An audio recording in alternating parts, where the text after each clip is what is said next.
Good morning all of you. जय श्री राधे कृष्णा, सलाम वालेकुम, सत श्री अकाल।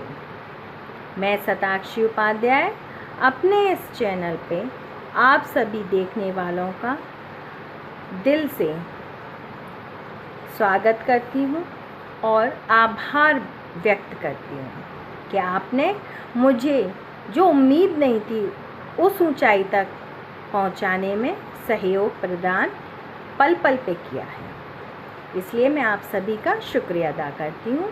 और आज मैं आपको हमारा जो पाठ है स्वदेश प्रेम, इसका दूसरे स्टैंजा का व्याख्या करके बता रही हूँ, जो राम नरेश त्रिपाठी द्वारा रचित है। चलिए अब हम समझते हैं।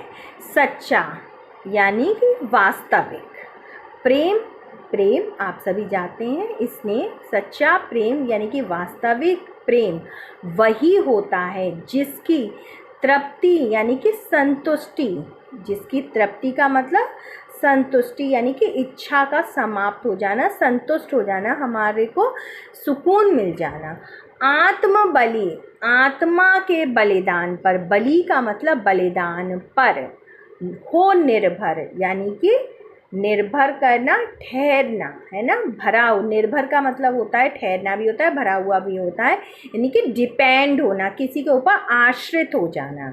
ठीक है, तो सच्चा यानी कि वास्तविक प्रेम वही होता है। अब देखो इसमें प्रेम की परिभाषा कितनी अच्छी तरीके से बताई है। प्रेम किसी से भी हो सकता है, अपने बहन भाइयों के भी प्रति होता है, देश के प्रति भी होता है। समझने का फेर है। प्रेम तो फिर प्रेम ही होता है, प्रेम की कोई परिभाषा नहीं होती है, ये तो समझा जा सकता है। फिर भी हम इसे डिफाइन कर रहे हैं, यानी कि इसका वर्णन कर रहे हैं कि वास्तविक स्नेह यानी कि वास्तविक प्रेम वही होता है जिसकी संतुष्टि आत्मा के यानी कि स्वयं के बलिदान पर ठहर जाती है, निर्भर करती है। यानी कि जो त्याग, समर्पण और बलिदान करने पर संतोष, सुख व आनंद का अनुभव करता है, उसी को वास्तविक या सच्चा प्रेम कहते हैं। क्लियर हो गई तो लाइनें। त्याग बिना निष्प्राण प्रेम है, करो प्रेम पर प्राण न्यौछावर। त्याग के बिना यानी कि बलिदान के बिना, समर्पण के बिना प्रेम कैसा है? बिना प्राणों के यानी कि सांस ना होना। प्रेम कैसा है? वो निष्प्राण है, यानी कि प्राणों के बिना है। जीव में, शरीर में आत्मा का ना होना, प्राणों का ना होना या सांसों का ना चलना। इसलिए करो प्रेम पर प्राण निछावर, निछावर का मतलब न्यौछावर कर दो। इसलिए अगर तुम किसी से सच्चा प्रेम करते हो, वास्तविक प्रेम करते हो, तो उसके लिए अपने प्राणों को न्यौछावर कर दो।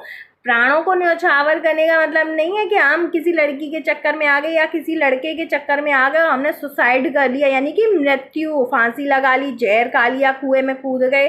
कुआं तो आजकल है ही नहीं, गांव में ही होते थे, मैंने भी नहीं देखे, है ना। पर हाँ, मतलब तालाब, नदी में कूद गए, ये कोई प्रेम की परिभाषा नहीं है, या ये कोई अपने प्रेम को सिद्ध करना नहीं है। ये तो कायरता है, कायर लोग करते हैं। अगर वाकई आप किसी से प्रेम करते हैं तो मरने की अपेक्षा उसके साथ दें, उसका जीवन में सहयोग करें। प्रेम दूरी मांगता है बेशक, पर त्याग, दूरी का मतलब क्या है? त्याग मांगता है। प्रेम कभी ये नहीं कहता कि अपने आप को मार दो या अपने चाहने वाले को मरवा दो। ठीक है, तो करो प्रेम पर प्राण निछावर, यानी कि तुम अपने प्रेम के लिए अपने प्राणों को न्यौछावर कर दो। अब सीधी सीधी बात है, इन्होंने किसके? स्वदेश प्रेम के लिए बात कही है। गलत दिशा में आप लोग लेकर जा रहे हैं और मुझे भी कह रहे हैं कि हाँ मैम, चलिए इसको ही डिफाइन कर दीजिए। कितने इंटरेस्ट से आप लोग क्लास में इसको सुन रहे थे, समझ रहे थे।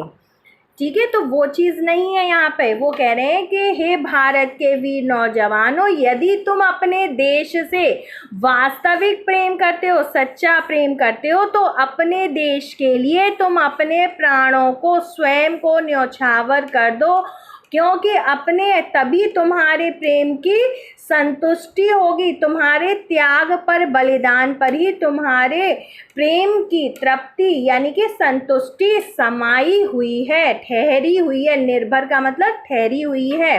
त्याग के बिना, बलिदान के बिना तुम्हारा देश प्रेम प्राणों के रहित शरीर जैसा है। इसलिए तुम अपने देश प्रेम को सिद्ध करने के लिए, उसको स्वतंत्र कराने के लिए अपने प्राणों को न्यौछावर कर दो। अब आ गया समझ में। अर्थात प्रेम का अस्तित्व बिना बलिदान के नहीं हो सकता। प्रेम की वास्तविकता को प्रदर्शित करने के लिए अपने प्राणों को देश के ऊपर न्यौछावर कर देना, सच्चे प्रेम के लिए त्याग की भावना परम आवश्यक है। अब आया समझ में। अब हमारा चलता है नेक्स्ट लाइन, 2 लाइन देखते हैं। देश प्रेम वह पुण्य क्षेत्र है, अमल असीम त्याग से विकसित।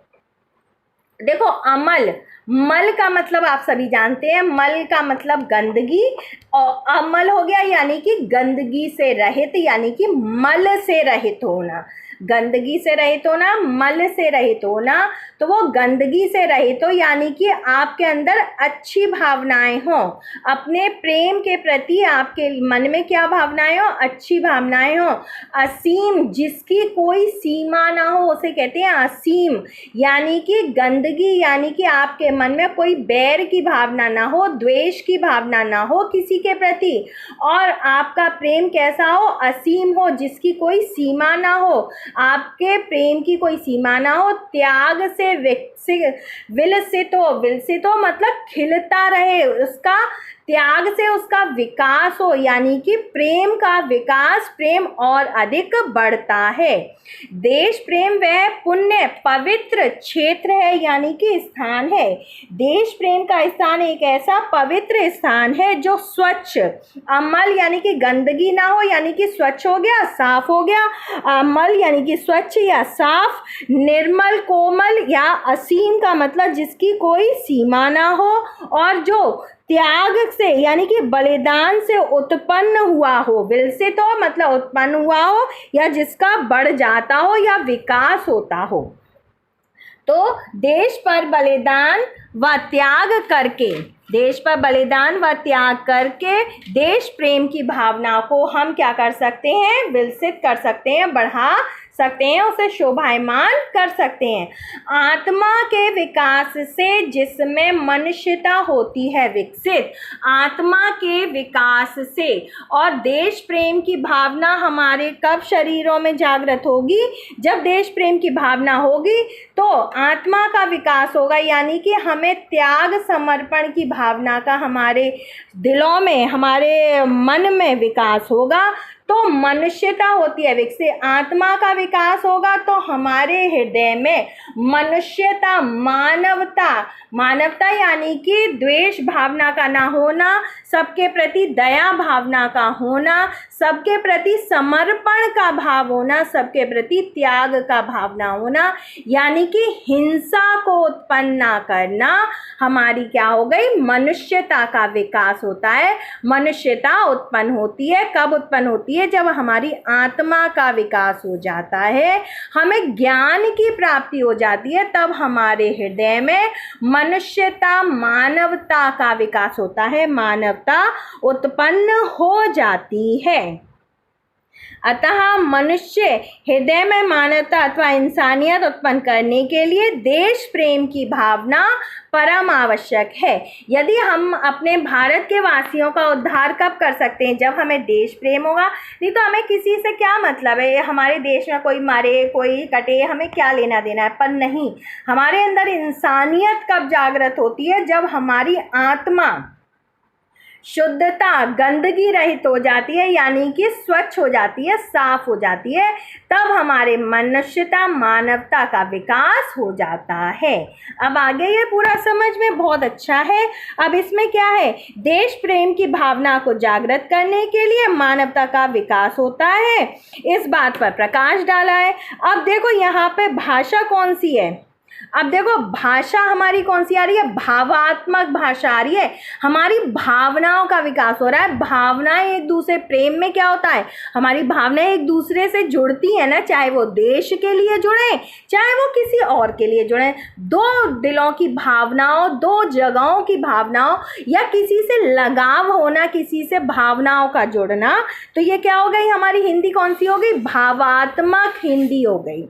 अब रस इसमें देखो, मैंने पहले ही कहा था, जब हमें ऐसी कोई ज्ञानवर्धक बातें मिल रही हैं, इंसानियत की उपदेश मिल रहे हैं, नीति परक और सांस्कारिक बातों का हमें जब ज्ञान प्राप्त हो रहा है, तो ये सारे शांति भाव से होगा, यानी कि आदर सम्मान का भाव, हमें उपदेश मिल रहे हैं, साधु संतों वाले उपदेश मिल रहे हैं, संस्कार वाले जो उपदेश मिल रहे हैं, तो ये सब क्या है, शांत रस के अंतर्गत आ जाते हैं। तो रस इसमें कौन सा हो जाएगा, शांत हो जाएगा। गुण, गुण प्रसादी हो जाएगा, क्योंकि हमने ग्रहण किया है ना, हमने ज्ञान को ग्रहण किया, अच्छी बातों को ग्रहण किया, नीति परक तथ्यों को ग्रहण किया है, तो इसमें हमारा गुण कौन सा हो गया, प्रसाद हो गया। अब पहचान करना आ गया ना कि गुण, रस, अलंकार, छंद कैसे पहचानते हैं। अब अलंकार कौन सा हो गया, अलंकार हो गया इसमें अनुप्रास, देखो विलसित और विकसित है ना, निर्भर और निछावर है ना, ये सब क्या है, ये अनुप्रास अलंकार। तो आंख बंद करो और लगा दिया करो कि हाँ अलंकार में अनुप्रास तो हो गई होगा, है ना, ये सारी चीज़ें सबसे तुक लय ताल मिलते ही मिलते हैं। तो अलंकार हो गया हमारा अनुप्रास अलंकार। मुझे उम्मीद है कि मेरे द्वारा समझाया हुआ आपको अच्छे से समझ में आ गया होगा। अगर आपको समझ में आता है और आप चाहते हैं कि हमारा ये चैनल आगे तक बना रहे, जीवन काल इसका कम ना हो या आजीवन बना रहे, तो इसको ज़्यादा से ज़्यादा लाइक कीजिए, सब्सक्राइब कीजिए और शेयर कीजिए, ताकि मुझे भी मेरी मेहनत का फल प्राप्त हो सके और मेरा उत्साहवर्धन हो सके। शुक्रिया। जय हिंद, जय भारत।